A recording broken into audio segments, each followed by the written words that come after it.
Talaga bang bumaba ang trust and approval rating ni VP Sara?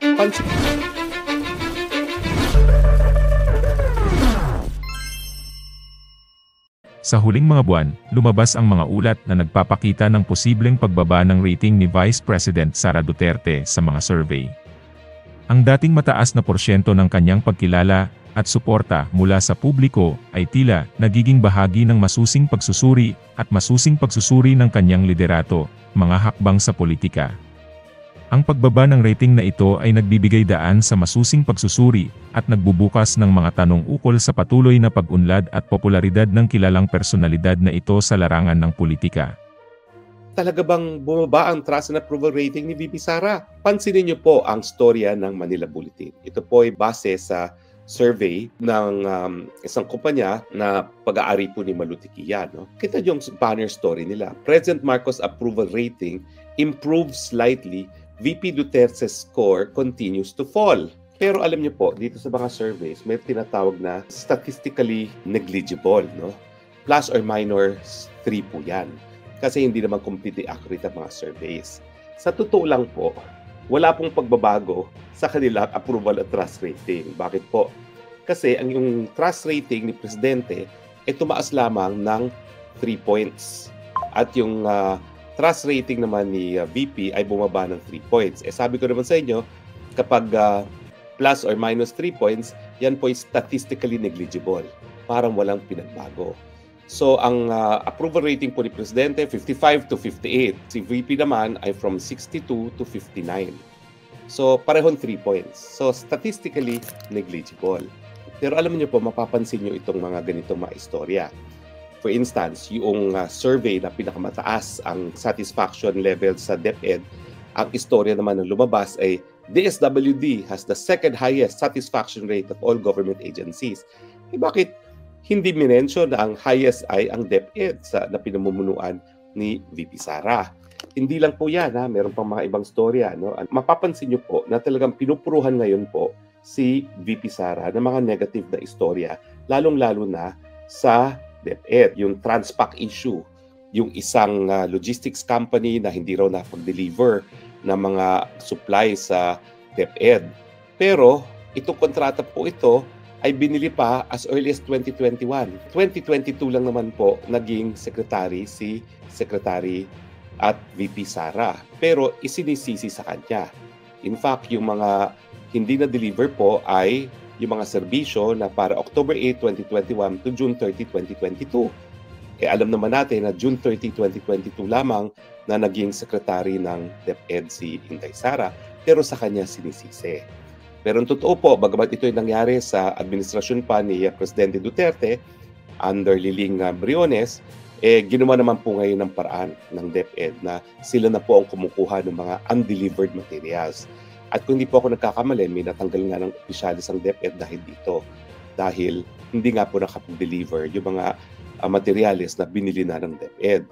Pero bukod pa po dito, meron pa na sinasabi na meron daw mga unliquidated sums ang DepEd. Pero sa totoo lang po, alam niyo yung proseso dyan ay magkakaroon ng parang komperensya ang DepEd. Yung unang komperensya, pabibigyan lang ng pagkakataon na sumagot ang department. Wala pa pong conclusion yon. Pero yun na pong linabas na parang may question daw ang COA. Pero sa totoo lang, yan po ay dapat sasagutin pa lang ng DepEd. At syempre po, ang katotohanan ay 1 year and a half pa lang po na nasa opisina si VP Sara. No? At yung mga tinatanong naman ay para sa mga panahon na either bagong-bago siya or hindi pa siya ang kalihim. Siyempre, lumalabas after the fact yung mga COA findings. No? Talagang patuloy po yung kanilang kagustuhan na wakwakan at pabaksakin ang ratings at approval ratings ni VP Sara. Meron naman pong isang survey na di umano ay ito yung survey na hindi nagpa-publish ng resulta. Pero lahat po ng mga kandidato, mga politiko ay umaasa rito. Bakit po? Kasi ang normal survey ay 1,200 respondents. Pero itong kumpanyang pong ito ay umaabot ng 10,000 respondents. Mahal po yan. Ngayon, ang lumalabas na naglalabanan pa rin para sa presidente ay si Senador Tulfo at saka si Inday Sara. Mas mataas po ng konti pero within statistical tie pa rin silang dalawa ni Tulfo at ni Inday Sara Duterte. Ibig sabihin, matapos silang wakwakan si Inday Sara, halos tie pa rin po si Senador Tulfo po at saka si VP Sara ay statistical tie. So, bagamat 2 points ata ahead itong si Senator Tulfo. Pero wala pong ibig sabihin yun kasi that is within the margin of error ng mga survey, plus or minus 3. So, makikita natin na bagamat hindi sila naging matagumpay dun sa issue ng confidential fund, ngayon po talagang mukhang gagamitin na nila yung issue ng ICC kung saan ang balita ko, susubukan din nilang idawit si BP Sara at susubukan nilang magkaroon ng warrant of arrest sa ICC, hindi lang po si dating Presidente Duterte, kundi pati na rin po si BP Sara. Totoo po yan. Nagkaroon po ako ng triple verification na yan ngayon ang gusto nilang mangyari. Yung mga gustong pabaksakin si BP Sara na dahil hindi gumagab na yung kanilang mga issue laban sa kanya sa confidential fund, ngayon, idadawit nila at susubukan nila na magkaroon ng warrant of arrest at magkakaroon ng kooperasyon kasi alam niyo po yung ICC, wala naman po yung sariling pulis. Nakasalalay yan sa kooperasyon ng mga estado para ma-serve yung warrant of arrest ng ICC. Pero sa akin po, labag yan sa international law, labag yan sa konstitusyon, kahit anong gawin nila. Maski pa sila yung mag-cooperate, ang issue, gumalaw po ang prosecutor 2021 na. Naging epektibo po yung pag-alis natin sa ICC ng 2019. Pero pilit nilang sinasabi na magkakipagtulungan pa rin dahil ang gusto nila magkaroon ng warrant of arrest laban kay BP Sara nang tuluyan ng ma-eliminate bilang as a contender sa 2028. Pero alam niyo po, ang nakikita natin, lahat na binabato kay Inday Sara, hindi pa rin kumakagat. Kasi ang taong bayan, patuloy pa rin ang tiwala kay BP Sara. Alam ko pa pong halongkatin nila yung paggamit ni BP Sara sa confidential fund nung siya po ay alkalde.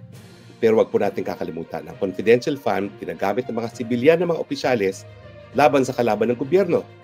At si BP Sara po, matagumpay na nagawa pong zero insurgency ang Davao nung kanyang termino bilang mayor. Ibig sabihin, nagamit po ng tama ang kanyang confidential fund. Kung talagang bubungkalin nila yon, mapapatunayan naman na si Inday Sara po talaga ginamit ang pondo para magkaroon ng tunay na kapayapaan sa Mindanao sa pamamagitan ng localized peace talk at hindi po gaya ng peace talk na sinisimulan ngayon ng gobyerno. Ang ating konklusyon, hindi po totoo na talagang bumababa ang approval rating ni BP Sara dahil negligible po within the margin of error ang pagbaba niya. At hindi rin totoo na tumataas talaga ang approval rating ni BBM kasi nasa within margin of error din, bagamat tumaas nga po ng 3. Kumbaga, pareho pa rin po ang tingin ng taong bayan. Ang diferensya, hindi pinupuruhan si PBBM. Unfortunately, sariling pinsan ni PBBM na kasama sa unit team ang pumupuro kay Inday Sara.